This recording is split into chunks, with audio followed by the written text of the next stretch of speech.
17 de febrero, San Alejo Falconieri, uno de los 7 fundadores de los Servitas, años 1200-1310. Asentada en las risueñas riberas del Arno, era ya Florencia en los comienzos del siglo XIII una ciudad de gran ilustre con sus hermosas torres, sus palacios, sus iglesias y sus elegantísimos soportales. Sus plazas y calles veíanse muy animadas con las riadas de gente, ora guasona y dicharachera, ora noble, elegante y fastuosa, ora comerciante, atareada y grave, ora guerrera y envalentonada. Los Falconieri sobresalieron en todo tiempo en los negocios públicos y en el manejo de las armas. En los comienzos del siglo XIII eran tintoreros, comerciantes y cardadores de lana, y poseían en la ciudad torres, almacenes y palacios. Tal era el ambiente en que nació Alejo Falconieri, el año 1200. Eran 9 hermanos. El primogénito se llamaba Clarencio, y más de una vez hemos de hacer mención de él en el decurso de estas páginas. La juventud de Alejo transcurrió en un ambiente de odios, de discusiones y de crímenes que abren en 1215 la era calamitosa de güelfos y gibelinos. Pero nuestro Alejo vivió apartado de toda contienda. El estudio y las prácticas piadosas absorbían todo su tiempo y ocupaban toda su actividad. Fue un sabio, según atestigua el viejo cronista Mati. Ninguna de las disciplinas que en su tiempo constituían el bagaje científico de los hombres de talla le era desconocida, siéndole familiares la música y la retórica, la poética y la dialéctica, la física y las matemáticas. La actividad ardorosa con que se dedicó al estudio manifiéstase más tarde cuando se dedica a reunir un capital con que sufragar los gastos de los jóvenes estudiantes de su orden que enviaba a la Universidad de París. Su piedad le movió a alistarse desde los más tiernos años en la cofradía de los Laudesi o Loadores, cuyo principal objeto era cantar las alabanzas de la Santísima Virgen. Tal decisión debía ser como brújula que había de orientar su vida. Vocación del Santo. En efecto, en la capilla de la cofradía, el día de la Asunción del año 1233, vióse favorecido Alejo con una visión que orientó su vocación de religioso y de confundador de la Orden de los Servitas. Celebraban los cofrades, pertenecientes todos ellos a la alta sociedad de Florencia, la entrada triunfal de su reina y patrona en los cielos, cuando la soberana señora se apareció a Alejo en medio de un esplendente cortejo de espíritus celestiales. «Alejo, hijo querido», le dijo, «abandona el mundo, ven a la soledad, pues te elijo por siervo mío». Al volver en sí en la capilla que había quedado solitaria y en la que acababan de apagarse las velas, vio a Alejo con gran asombro yacentes sobre las duras losas, dominados aún por el sueño extático del que él mismo acababa de salir, a otros 6 cofrades.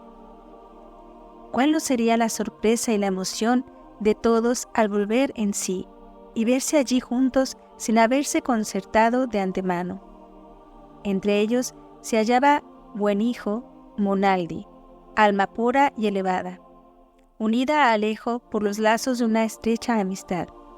En cuanto a los otros 5 jóvenes florentinos, Buen Hijo se los había dado ya a conocer, y todos se profesaban una sincera estima. Al reconocerse en aquella hora y en aquel lugar, adivinaron todos cuanto tenían que adivinar, pues cuando Buen Hijo explicó a sus compañeros la visión que había tenido, no les contó nada nuevo. La Virgen había sugerido a cada uno en particular la idea de abandonar el mundo. La vida de estos 7 siervos de Dios presenta muchos rasgos comunes. Tienen las mismas revelaciones, practican las mismas diligencias y es imposible hablar de uno de ellos sin hacer referencia a los demás.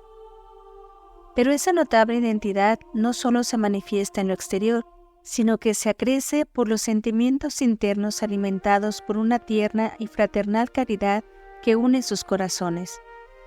Tan intensa ha llegado a ser esa caridad que ya no soporta la separación de los seres queridos, y la breve ausencia de una hora es para sus corazones un verdadero suplicio.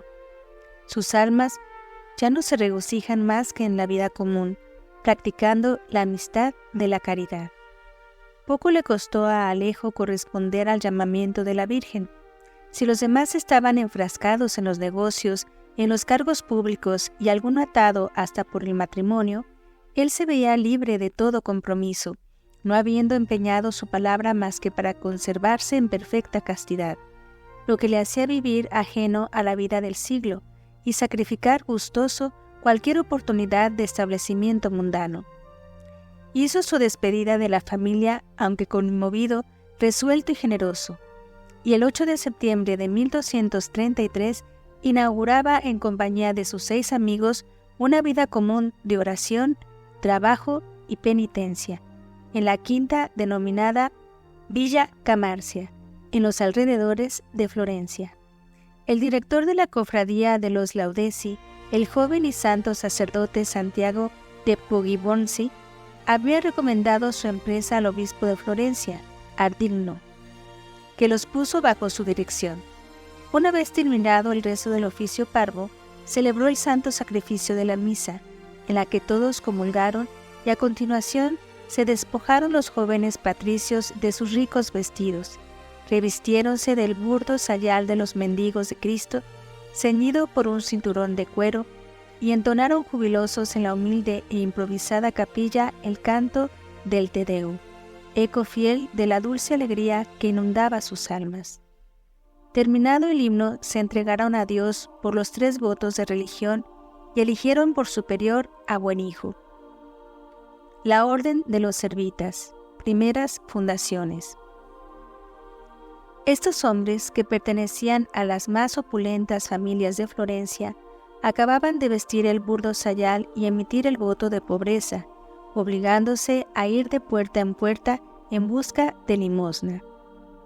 Mas aconteció que el día de la Epifanía del 1234, Alejo y Buenijo recorrieron pidiendo limosna el barrio de Oltrarno, y se llegaron a la rica mansión de los Benici.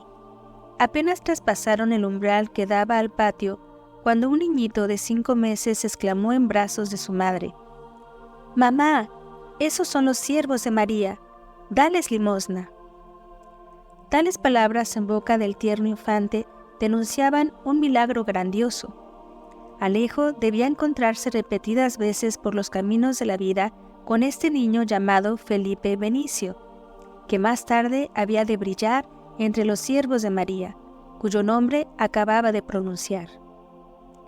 Ese prodigio de un niño de pecho que proclama a los 7 con el nombre Los Siervos de María se renovó con cierta frecuencia en los comienzos de esta orden y contribuyó grandemente a granjearles la religiosa veneración de las gentes.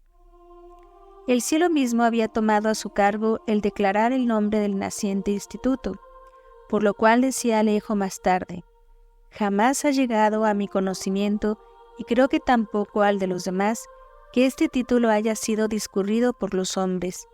Por eso he vivido siempre persuadido de que nos lo dio la Madre de Dios». A los pocos meses, los hechos milagrosos que acababan de referirse atrajeron mucha gente a Villa Camarcia, deseosos de contemplar a estos santos huéspedes, consultarlos e imitarlos en cuanto podían. No era ello de su gusto, por lo cual abandonaron sin demora aquel primer asilo de su vida religiosa, y se establecieron en el monte Cenario, célebre desde entonces y cuyo solo nombre evocará en lo sucesivo el recuerdo de la orden. En el monte Cenario, una mole que yergue su cima a la altura de 800 metros al noroeste de Florencia, por detrás de las colinas de Fiesole, en sus laderas la naturaleza ha cavado grutas silvestres y cada uno de los 7 elige una ermita. De iglesia les servirá un oratorio modesto que han erigido al pie de los más altos abetos en la cresta del monte. La gruta que Alejo escogiera es la menos cómoda de todas, tan profunda y tan baja, que no es posible estar de pie. Sin embargo, abierta al nordeste, le permite contemplar un dilatado horizonte de paz inalterable. Hoy se ve en ella una inscripción latina que traducida dice así: Aquí estuvo oculto por largo tiempo el siervo de Dios Alejo Falcornieri, crucificado por el mundo y sostenido con celestiales delicias. Establecidos ya cual lo deseaban, emprendieron con fervor creciente la vida que iniciarían en Villa Camarcia, pareciendo más bien ángeles que hombres, pero viéndose no obstante precisados a causa de la pobreza del monte, que hasta las raíces y las hierbas les negaba, a descender a Florencia a mendigar, como poco antes de puerta en puerta y con la alforja al hombro, el pan de la semana. Alejo y Manetto fueron los primeros designados para este ministerio. Pronto se vieron ante un problema ineludible, a saber, ¿debían o no echar los cimientos de una nueva orden? Porque la multitud que les hiciera abandonar Villa Camarcia se les venía ahora al encuentro y eran muchos los que solicitaban compartir con ellos la vida solitaria. Tal era el parecer del prelado, amigo y consejero de los siervos de María, y cuya simpatía velaba siempre por ellos. Pero por su parte ninguno se sentía capaz ni digno de dirigir a los demás. Pronto se encargó el Señor de resolver sus dudas y de disipar sus escrúpulos, y convirtiéndose de ermitaños en monjes, hicieron la profesión en manos de su obispo, y lo que es todavía mejor, a instancias de éste, se ordenaron de sacerdote, consiguiendo legitimar su situación los ya comprometidos por los lazos conyugales. Pero Alejo, predestinado a tan santo ministerio por su angelical pureza, no quiso nunca investirse de tal honor a pesar de las instancias que le hicieron. Mas por mucho empeño que ponga en evadir el cargo, su personalidad le pone en evidencia, y él será el más nombrado y celebrado, juntamente con Buen Hijo, en la historia de los 7 fundadores de los Servitas. Corrían los primeros tiempos del nuevo instituto, y en las primeras páginas de su historia ya encontramos relatada la fundación de Siena por Alejo. Llegó a la artística ciudad en 1239, según unos, y en 1243, según otros, no tardando en ser objeto de la veneración universal.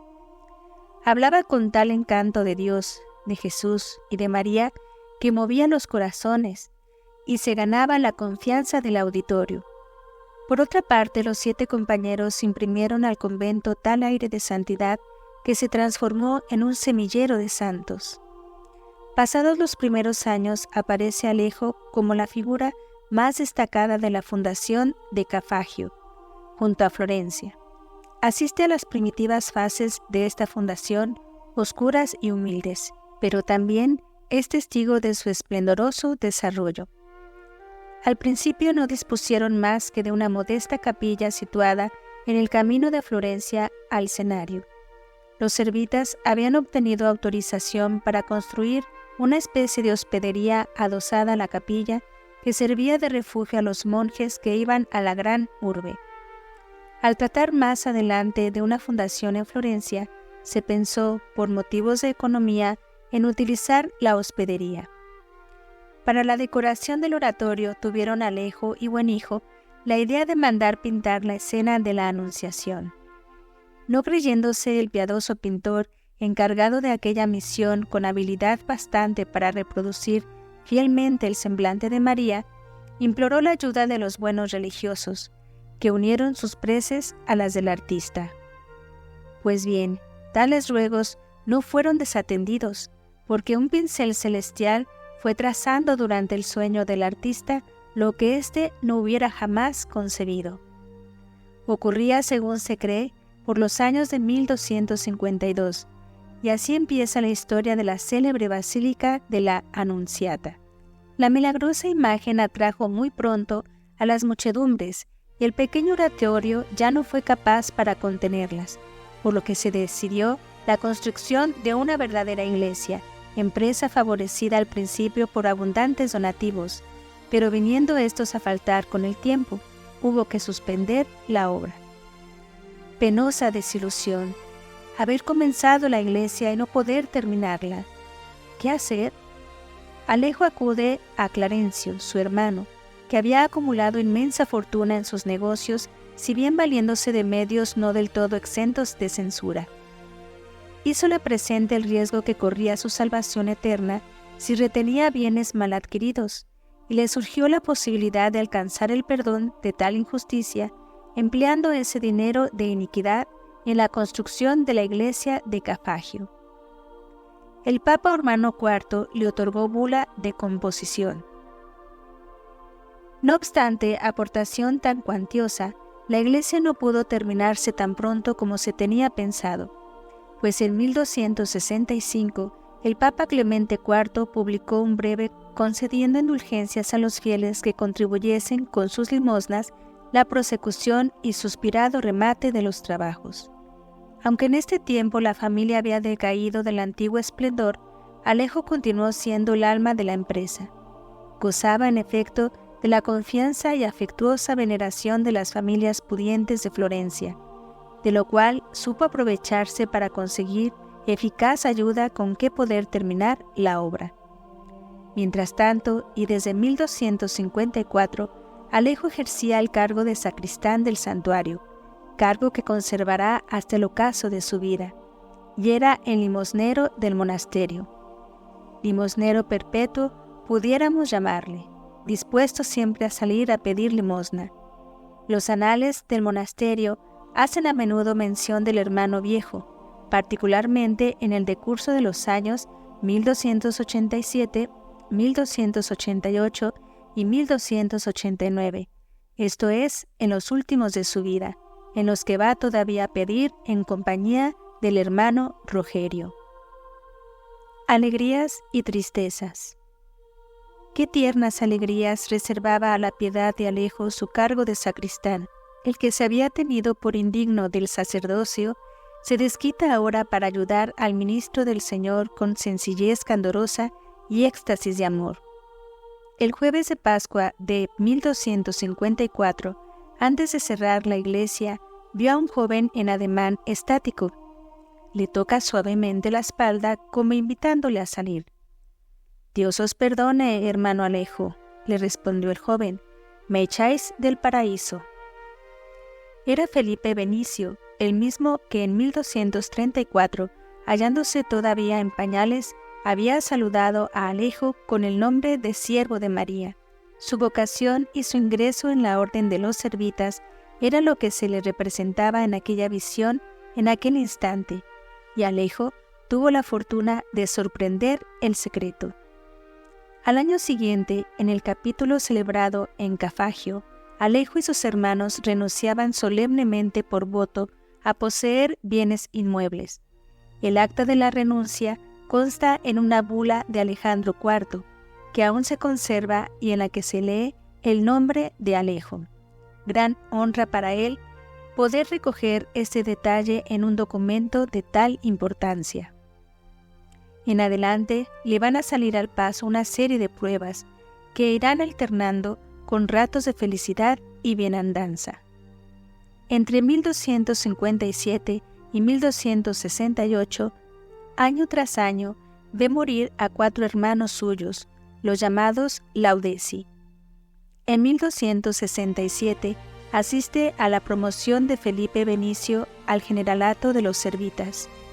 No es para descrita la alegría que Alejo sintió al ver ascender astro de tal magnitud al firmamento de su orden.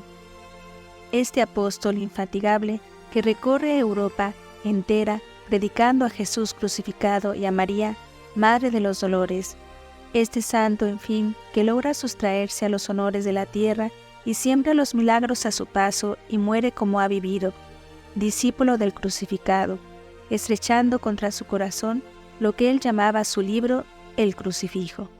En 1270 tiene la dicha de ver nacer milagrosamente en el hogar de su hermano Clarencio, ya septuagenario, a la futura Santa Juliana Falconieri, flor de pureza y de penitencia. Su tío trabajó con celo admirable para sembrar en el alma de la niña los gérmenes de la más delicada piedad y tuvo la grata sorpresa de ver que había sembrado en tierra fertilísima. Oh, decía con frecuencia a Riguardata, la madre afortunada, tu hijita, más que criatura humana, es un ángel del cielo. Siguió amorosamente las ascensiones místicas de su sobrina, y habiéndole sugerido la idea de consagrar su virginidad y vida a Jesús y a María, asistió gozoso a su vestición y profesión religiosa en la rama femenina de la orden, llamada de las Mantellatas, que fundó Santa Juliana. En 1282, muertos Hugo y Sosteño, queda nuestro santo como único superviviente de los 7 fundadores de la orden. En 1285, ve también a San Felipe partir de este mundo a mejor vida. Esta muerte, ocurrida el 22 de agosto, al arrebatarle amigo tan querido, lacera fuertemente su corazón. El primer monasterio regular de las Mantellatas se va a levantar a su presencia, y su sobrina Juliana, elegida por superiora a pesar de sus pocos años y de su profunda humildad, será como la regla viviente de la casa por su virtud acrisolada. En cambio, tiene lejos que presenciar el triste espectáculo de la lucha encarnizada entre negros y blancos, que hace estremecer a Florencia. Finalmente, sobreviene un acontecimiento feliz tras los muchos reveses de la fortuna: la aprobación definitiva de su orden por Benedicto XI el 11 de febrero de 1304. Patriarca extraordinario, Santa Muerte. Muy contento hubiera entonado Alejo en aquel día el Nunc Dimittis. Había vivido bastante y nada tenía que esperar ya en la tierra. Mas diríase que Dios iba hurtando la muerte a su siervo Alejo. Todavía dejó 6 años a este nuevo San Juan en la villa de Cafagio, recreándose entre sus hijos y renovándoles sus más caras recomendaciones. «Hijitos míos», les decía, mostrando a su orden una predilección dictada por la piedad y que los religiosos de las otras le perdonarán gustosos. Tenemos una misión más digna y más grande que los hijos de San Francisco y de Santo Domingo. Nuestra misión es la de ser santos y santificar el universo entero, lo cual hemos de conseguir meditando y haciendo meditar, con profundo sentimiento, los dolores de la afligida Madre de Dios y la pasión de su querido Hijo. Tenía ya 110 años el heroico anciano y continuaba practicando las austeridades de toda la vida, siendo necesaria la autoridad del prior de Cafagio para moverle a aceptar algunas mitigaciones, a dormir siquiera fuese en un miserable jergón y a tomar un poco de carne. Pero la vida se iba extinguiendo y la muerte llegó, como él había anunciado, el 17 de febrero de 1310, después de haberse confortado con los últimos sacramentos y rodeado de sus hermanos en religión. Apenas difundida la noticia de que se moría el patriarca de Cafagio, el pueblo acudió presuroso a contemplar su envidiable muerte. El ver a nuestro santo sonriente en espera de que la muerte terminara con su destierro, llenaba a todos de placer inmenso y sobrenatural. Estaba rezando las 100 Ave Marías, como tenía por costumbre, cuando una ráfaga de luz celestial inundó de repente la habitación, y mansas palomas revolotearon en torno al moribundo. El niño Jesús se le apareció, acercóse a él, abrió sus manos y dejó desprender sobre la frente serena una corona de rosas. En medio de este festín del alma y al pronunciar la 100ª Ave María, entregó su espíritu este fiel siervo de María. Varios días estuvieron sus despojos mortales expuestos a la veneración de los fieles de Cafagio, y luego fueron trasladados al monte escenario para descansar al lado de los de sus hermanos. Poco a poco fue cayendo su nombre en el silencio y su tumba en olvido. 300 años transcurrieron antes que se iniciaran las primeras gestiones encaminadas a la glorificación del humilde siervo de Dios. Quisieron asumir este honor los descendientes de los Falconieri, que en 2 épocas distintas invirtieron sumas considerables para sufragar los gastos de las causas de canonización de Alejo y de Juliana. La del primero fue introducida en 1666, siendo declarado beato el 20 de noviembre de 1717, 8 años antes que los demás fundadores de los servitas. Tras muchas dudas y debates, resultando del estudio simultáneo de las causas de los 7, fueron canonizados todos juntos por León XIII el 15 de enero de 1888. La Iglesia beatificó a Alejo antes que a los demás compañeros, pero juntó a los 7 fundadores en la solemnidad de la canonización. La fiesta colectiva se celebra el 12 de febrero, mas en el martirologio está reservado el día 17 de febrero para la glorificación de San Alejo. Dichosos todos cuantos siguen a estos 7 bienaventurados y comparten con la Virgen los dolores acerbos de esta Señora durante la pasión de su divino Hijo. Pero más felices aún los que, aborreciendo toda culpa, se esmeran en no renovárselos con nuevas ofensas a la divina persona del Redentor.